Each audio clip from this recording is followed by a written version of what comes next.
સિયાલકોટના cantonment વિસ્તારમાં તાજેતરમાં લાલ carpet બિછાવવામાં આવી હતી. ફૂલોની સજાવટ એવી હતી કે જાણે કોઈ મોટો કાર્યક્રમ થવાનો હોય. મીડિયાના કેમેરામેન પણ આવી પહોંચ્યા હતા, કેમ કે પાકિસ્તાનના સંરક્ષણ મંત્રી ખ્વાજા આસિફ અહીં આવવાના હતા.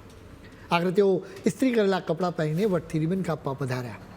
મંત્રીજીને લાગ્યું હશે કે પોતે પાકિસ્તાનમાં રોજગારીની ગંગા વહાવી રહ્યા છે, એટલે હસતા મોઢે કાતર ચલાવી દીધી.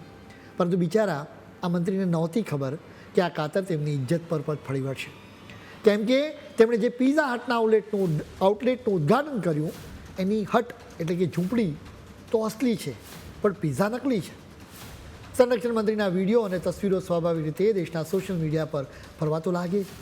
પાકિસ્તાનના સોશિયલ મીડિયા પર અનેક લોકોએ નોટિસ કર્યું કે આ આઉટલેટનો લોગો તો બિલકુલ પિઝા હટ જેવો જ છે. જોકે પિઝા હટની વેબસાઇટ પર સત્તાવાર રીતે એના આઉટલેટ્સનું લિસ્ટ આપવામાં આવ્યું છે, જેમાં ક્યાંય પણ સિયાલકોટનું લોકેશન તો છે જ નહીં.